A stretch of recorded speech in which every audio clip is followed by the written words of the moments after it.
Ang pinaka-exciting part tuwing merong panibagong PBA season ay yung mga rookies, of course. Kagaya ng marami, curious rin ako sa kung ano ang mga magiging performances nila. Ta-translate ba yung laro sa pros, etc. etc. And this time, or this game, Terra Firma versus Blackwater, wala si Jeochu kasi nasa MPBL pa, pero for Blackwater bossing, Dalf Panopio played his first PBA game. And si Dalf Panopio started alongside RK Ilagan sa backcourt kasi yung so-called Rookie of the Year ng marami, side hustle lang mag-basketball and ayaw na naman maglaro kasi quote-unquote injured. Pero anyway, sa first game ni Dalf Panopio with Blackwater, he played 27 minutes in which he tallied 13 points, 6 rebounds, and 4 assists. So very impressive first game from Dalf Panopio. So tignan natin ngayon kung paano at ano yung mga nangyari sa game na yan. Pag-usapan natin.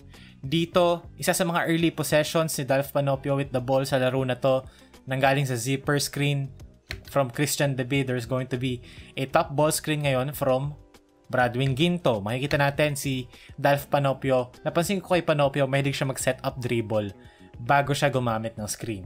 Makikita natin to ilang beses sa video na to, pero this time is going to do a Tim Hardaway crossover dribble para si Hernandez medyo, let's just say, ma-work up and mas mapunta siya sa kondisyon na mag-chase siya over the screen more aggressively kasi nanggaling siya sa pag-react dun sa setup dribble ni Panopio So mas maghahabol si Hernandez dito sa screen, which gives Panopio advantage kasi kung makikita natin dito, aggressive, oftentimes not as measured, not as deliberate. So mas madalas either madadali sa screen or mas malayo yung path na tatahakin kasi mas aggressive and hindi mo ganong mas mananavigate yung screen as a defender. So balik tayo kay Dalf Panopio, merong show dito from Sanggalang. So tignan natin anong gagawin ni Panopio after niyang dumaan sa screen. Is going to use a hesitation dribble pagkatapos niyang dumaan sa screen. Ayan, may hang dribble na hesitation,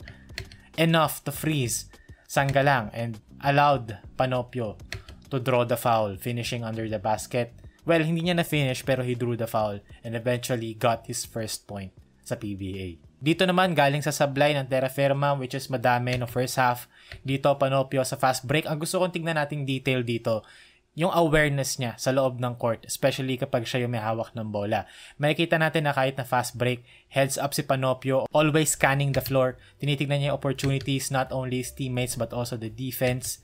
Makikita natin ilang beses siya lumingon from side to side, seeing opportunities. And dito makikita natin si Bradwin Ginto nag-seal dito kay Sanggalang, giving Panopio the lane and the opening para sa 2 points na yon. Basically a Gortat screen. Pero ang gusto ko talaga dong i-point out yung awareness si Panopio and yung point guard skills niya to always look for opportunities, always heads up, hindi laging sa ring lang nakatingin, always looking for the best possible scenario sa loob or sa isa loob ng possession. And again, dito sa clip na to, yung small detail sa laro ni Panopio, hindi siya ganun ka-fancy pero very shifty siya. Which is kind of ironic to say kasi oftentimes kapag shifty ka, medyo fancy ka. Pero si Panopio kasi very simple, lahat ng moves niya may purpose. And dito makikita natin, hindi siya nag-i-spam lang ng crossover dribble. Hindi siya nag-spam ng Luka Doncic na crossover dribble. Set up talaga yon kagaya nung kanina na ginagamit niya yung setup dribble na yon bago siya dumaan sa screen. Now dito, same kay Hernandez. Nadali sa screen si Ahan Misi kasi yung subtle na shift sa momentum ni Ahan Misi after yung crossover dribble. Makikita natin okay? Pagka between the legs ni Panopio dito, pagkabawi, napunta si Ahan Misi doon sa posisyon na yon. Boom! Ayan, boom! Enough para madiin siya doon sa screen ni Bradwin Ginto. And pagkadaan sa screen ni Panopio, nag-go over dito si Ahan Misi, nakashow ulit si Sanggalang, pero mas malayo si Sanggalang kaysa sa kanina. Hindi kayang drive ni Panopio dito sa kaliwa. So, anong gagawin ni Panopio is going to snake the screen. Lilipat niya sa kabilang kamay yung bola, push, dribble, papunta sa kanan, snaking the screen, attacking the drop defense, and again, finished under the defense. Ala Tony Parker. Sa play nito, may pagka-Princeton ng dating, ire-reject dito ni Panopio yung cut, and then merong ulit down screen from Christian David. Wide open si Panopio kasi nag-overreact si Ahan Misi. He tried to cheat the coverage kasi nakita niya na magka-cut dito si Panopio. So, ang ginawa ni Hanmisi, nilaro niya yung screen. Hindi siya dumaan. In-advance niya yung sarili niya papunta rito. So, nakita yun ni Panopio kasi nga always heads up siya.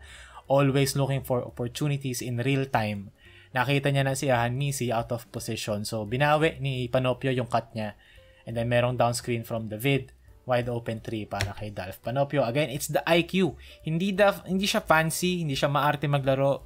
Fundamentals. Some would say basic, pero oftentimes yung basic, yung effective.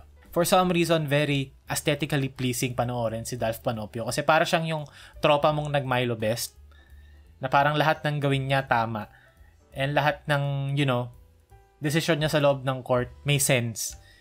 I remember nung high school days, di ba, pag meron kang mga kalaro na alam mong nag-Milo Best, ibang-iba talaga yung pitik nila sa loob ng court. They know how to play proper basketball. And for Dolph Panopio, ganyan na nakikita ko, larong Milo Best siya, which is a good thing. Kasi ngayon, di ba, sa panahon ng social media, sa panahon ng TikTok, ng mga jelly fam, ng mga kabataan na mas inuuna magkaroon ng TikTok highlights instead of actually playing the game the right way, it is very refreshing to see a guy like Dolph Panopio be really good sa ganitong klaseng level while also playing basketball the right way. I'd always advocate for a player kagaya ni Dolph Panopio. And dito naman makikita natin, transition, again, pwede na nito, ang luwag nito. Merong driving lane si Panopio dito kung gugustuhin niya na magdadrive siya dyan, dalawang malaking hakbang, either Pinoy step, diba? Kung hindi Pinoy step, Euro step. Kung hindi Pinoy step, Euro step, jelly. Diba? Ganun usually eh. Pero si Panopio, naintindihan niya na okay, merong help defense dito, okay? Si Bravo, si Mango Bravo. Hindi best idea na atakihin ko to sa transition with 21 second shot clock remaining. So, hahanapin ko na lang yung best opportunity available para sa team ko. So, ang ginawa nito ni Dolph Panopio, okay, nag-probe siya sa gitna ng court. He used Abu Tratter as a screen. May pagka-brush screen dito. He found a shooter, Jack Cruz Domo, wide open sa kabilang side ng court. Diba? Yun yung IQ, yun yung decision making, yun yung fundamentals. Don't settle. Always look for the best shot available. Dito naman, top ball screen from Abu Tratter. Again, nag-go over the screen. Pero this time, okay, nakasabay. Now, na-recognize ni Dolph Panopio na ang bantay niya si Jerick Hanmisi.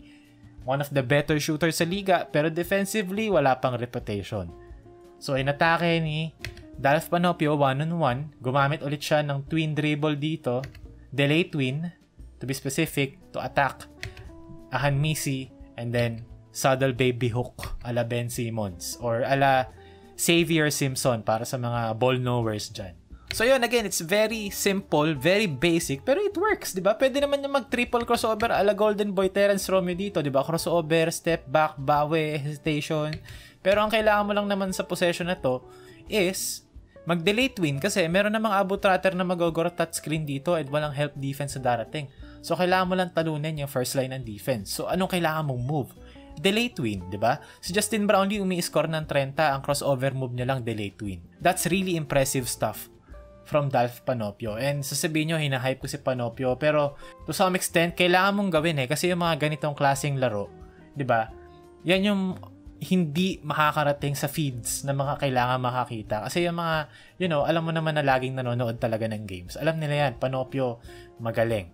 Pero yung mga, yung mga typical Facebook rage baiter pages or commenters, hindi nila makikita yan. Sabihin nila si Panopio overrated or whatever. Kasi yung laro ni Panopio hindi nagta-translate sa online world. So to some extent, kailangan mo rin talaga ang ilagay sa platform yung mga ganitong klaseng players para ma-appreciate ng masa yung ganitong klaseng basketball.